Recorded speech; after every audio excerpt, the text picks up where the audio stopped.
दोस्तों नमस्कार, मैं हूं अमरनाथ प्रसाद। बिहार दरोगा परीक्षा की तैयारी करने वाले सभी छात्र अच्छे से तैयारी कर रहे होंगे, यह हमको उम्मीद है। आज हिस्ट्री का आज भी वीडियो लेकर उपस्थित हैं और आगे बढ़ते हुए हम लोग चल रहे हैं। हमें उम्मीद है कि आज का भी वीडियो आपके लिए लाभदायक होगा। पहले भी हम बता चुके हैं, आज भी बता देते हैं कि 1000 ऑब्जेक्टिव आपका प्रैक्टिस कराया जाएगा ताकि बिहार दरोगा की जो परीक्षा होगी उसमें आपको कोई दिक्कत ना हो। चलिए शुरू करते हैं दोस्तों। पहला सवाल है, पहला मतलब 61 नंबर का सवाल है कि सर्वप्रथम भारत में सहायक संधि पर हस्ताक्षर किसने किया था? सर्वप्रथम भारत में सहायक संधि पर हस्ताक्षर किसने किया था? तो उत्तर हो जाएगा सी, हैदराबाद के निजाम ने हस्ताक्षर किया था। दोस्तों आप अपने कॉपी पर प्रैक्टिस कर सकते हैं कि हिस्ट्री में कितना सवाल जानते हैं। बाद में हमको कमेंट बॉक्स में कमेंट करके बताइएगा कि सर मेरा इतना सही हो गया, इतना गलत हो गया। क्वेश्चन का स्टैंडर्ड बिहार दरोगा परीक्षा को ध्यान में रखते हुए क्वेश्चन बनाया गया है और एग्ज़ाम में 90% सवाल यहाँ से लड़ना चाहिए। हमको उम्मीद है यह फैसला एग्ज़ाम के बाद में होगा कि क्वेश्चन कितना लड़ा कितना नहीं लड़ा, लेकिन हमको उम्मीद है कि लड़ना चाहिए। चलिए आगे बढ़ते हैं।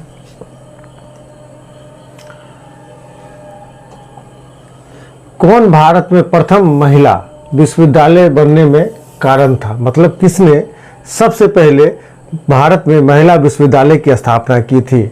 उत्तर आप लोग बना लीजिए। उत्तर हो जाएगा डी.के. कर्वे। डी.के. कर्वे ने भारत में सबसे पहले महिला विश्वविद्यालय की स्थापना की थी। एक्सप्लेनेशन हम लोग देखते हैं।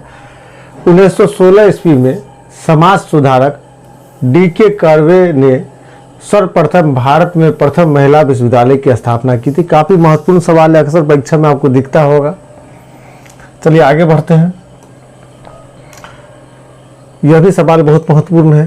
बंगाल में मुस्लिम पुनर्जागरण के पिता कौन थे? कौन थे? तो इसमें उत्तर हो जाएगा नवाब अब्दुल लतीफ़ खां। देखिए इस तरह के सवाल में अक्सर हम लोग गलती क्या करते हैं, सर सैयद अहमद खान आंसर मार देते हैं, जो गलत है। बंगाल में मुस्लिम पुनर्जागरण के पिता थे नवाब अब्दुल लतीफ़ खां। याद रखिएगा, एक्सप्लेनेशन देख लेते हैं। नवाब अब्दुल लतीफ़ खां 1819 ईस्वी में कलकत्ता में मुसलमानों के उत्थान के एवं मुस्लिम समाज के वैज्ञानिक दृष्टिकोण के समावेश हेतु मोहम्मडन लिटरेरी सोसाइटी की स्थापना की। यह सवाल भी एग्जाम में आपको दिखता है। मोहम्मडन लिटरेरी सोसाइटी की स्थापना किसने की थी? उत्तर हो जाएगा नवाब अब्दुल लतीफ़ खां।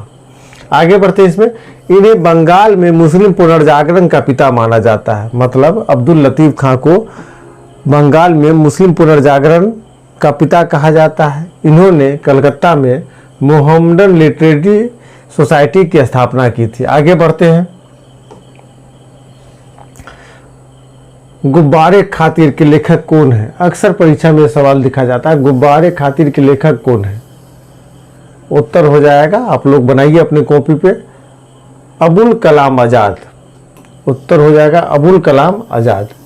अबुल कलाम आज़ाद की रचना है गुब्बारे खातिर। एक्सप्लेनेशन देख लेते हैं। प्रसिद्ध स्वतंत्रता सेनानी मौलाना अबुल कलाम आज़ाद ने इंडिया विंस फ्रीडम, यह भी महत्वपूर्ण है, इंडिया विंस फ्रीडम, गुब्बारे खातिर, कौल ए फैजल, तज़किरा एवं तर्जुमन उल कुरान जैसे प्रसिद्ध ग्रंथों की रचना की थी। देखिए इंडिया विंस फ्रीडम अक्सर परीक्षा में पूछा जाता है। गुब्बारे खातिर, कौल ए फैजल, तज़किरा एवं तर्जुमन उल कुरान, इसमें दो जो है अक्सर पूछा जाता है। एक इंडिया विंस फ्रीडम, दो गुब्बारे खातिर।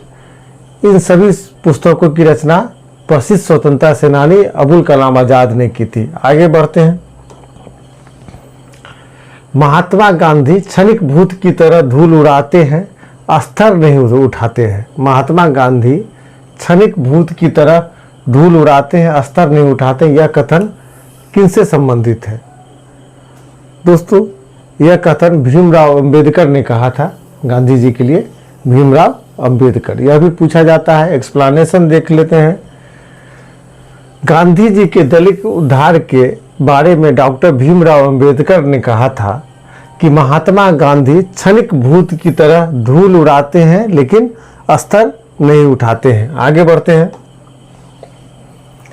भारत के बालू से मैं एक आंदोलन उत्पन्न करूंगा जो कांग्रेस से भी बड़ा होगा। भारत छोड़ो आंदोलन 1942 के बारे में गांधी जी ने उस समय उनके प्रस्ताव की आलोचना हो रही थी तो कहा था। तो उत्तर हो जाएगा महात्मा गांधी। महात्मा गांधी ने यह बात कही थी कि हम बालू से भी एक इतना बड़ा आंदोलन खड़ा कर देंगे जो कांग्रेस से बड़ा होगा। एक्सप्लेनेशन देख लेते हैं। भारत छोड़ो आंदोलन 1942 डेट महत्वपूर्ण है के दौरान गांधी जी ने कांग्रेस को चुनौती दी कि यदि भारत छोड़ो आंदोलन का प्रस्ताव स्वीकार नहीं किया गया तो भारत के बालू से मैं एक आंदोलन उत्पन्न करूंगा जो कांग्रेस से भी बड़ा होगा। आगे बढ़ते हैं। किसने रानी विक्टोरिया को भारत की सम्राज्ञी घोषित किया था? उत्तर हो जाएगा, काफी महत्वपूर्ण है, लॉर्ड लिटन। लिटन ने किया था। किसने किया था? लॉर्ड लिटन ने। एक्सप्लेनेशन देख लेते हैं। लॉर्ड लिटन 1876 से 1880 के बीच भारत के वायसराय रहे थे। इसके शासनकाल में 1877 में दिल्ली में भव्य दरबार का आयोजन किया गया जिसमें महारानी विक्टोरिया को भारत की सम्राज्ञी घोषित किया गया। इस घोषणा से भारतीय रियासतें ब्रिटिश साम्राज्य के अंतर्गत चली गई। इस घोषणा से भारतीय रियासतें ब्रिटिश साम्राज्य के अंतर्गत चली गई। नेक्स्ट, निम्नलिखित में से किस शासक ने उर्दू को राजकीय संरक्षण दिया? उर्दू को राजकीय संरक्षण दिया था। कौन सा मुगल शासक था?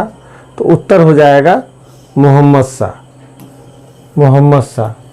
मोहम्मद शाह अपनी राजकीय भाषा उर्दू को बनाया था और उर्दू के विकास के लिए अनेक काम किया था। अप्रैल 1916 में स्थापित इंडियन होम रूल लीग का प्रथम प्रेसिडेंट कौन था? अप्रैल 1916 में स्थापित इंडियन होम रूल लीग का प्रथम प्रेसिडेंट कौन था?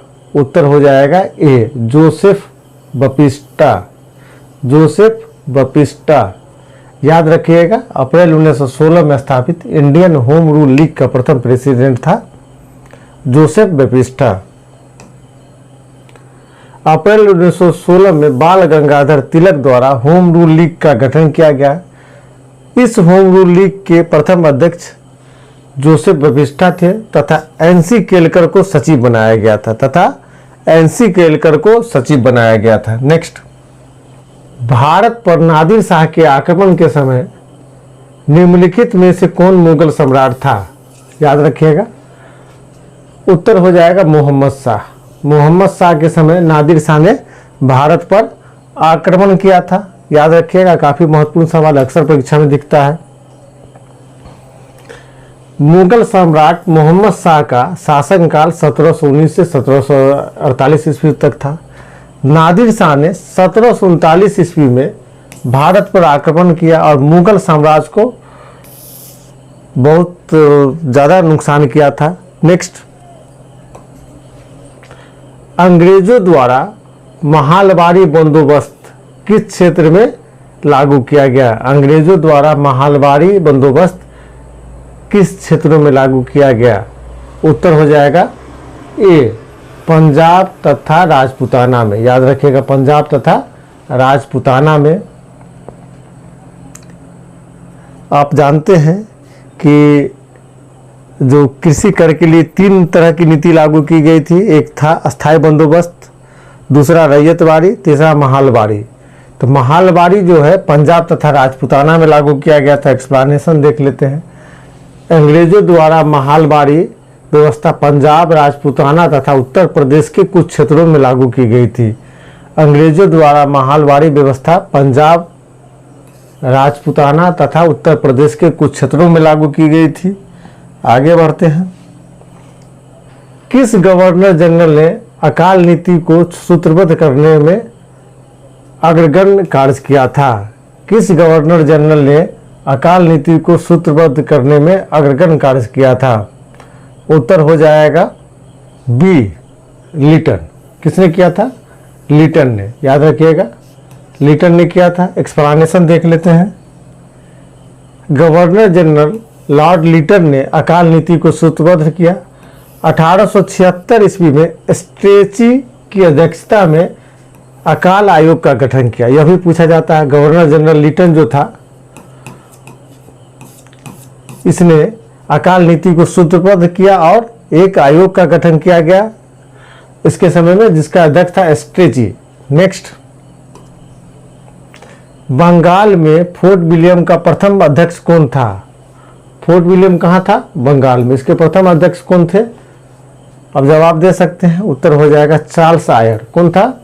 Charles Eyre. एक्सप्लेनेशन देख लेते हैं।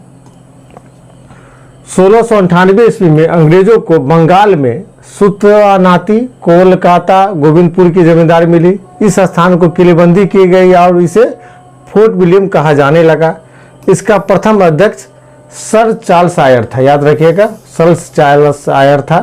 सर चार्ल्स आयर था। बहुत बार पूछा गया है यह सवाल। आगे बढ़ते हैं। वह प्रथम भारतीय कौन था जिसने आर्थिक निकासी के सिद्धांत की ब्रिटिश पार्लियामेंट के हाउस ऑफ कॉमन्स में आलोचना की, भर्त्सना की? वह प्रथम भारतीय कौन था जिसने आर्थिक निकासी के सिद्धांत की ब्रिटिश पार्लियामेंट के हाउस ऑफ कॉमन्स में भर्त्सना की? उत्तर हो जाएगा दादा भाई नौरोजी ने। दादा भाई नौरोजी प्रथम भारतीय थे जिसने आर्थिक निकासी की बात कही थी। एक्सप्लेनेशन देख लेते हैं। नहीं है। नेक्स्ट, निम्नलिखित में से कौन नवदिन का प्रातः का तारा के रूप में जाना जाता है? निम्नलिखित में से कौन नवदिन का प्रातः का तारा जाना जाता है? इसमें आप उत्तर दे सकते हैं। ऑप्शन है स्वामी विवेकानंद, दयानंद सरस्वती, राजा राम मोहन राय, देवेंद्रनाथ टैगोर। उत्तर हो जाएगा राजा राम मोहन राय। राजा राम मोहन राय भारत के पुनर्जागरण में इनका महत्वपूर्ण योगदान है। एक्सप्लेनेशन देख लेते हैं। राजा राम मोहन राय को आधुनिक भारत का पिता, पुनर्जागरण का जनक तथा नवदिन का प्रातः का तारा के रूप में जाना जाता है। दोस्तों, नेक्स्ट वीडियो लेकर बहुत जल्द उपस्थित होंगे। आप तैयारी करते रहिए। बहुत बहुत धन्यवाद।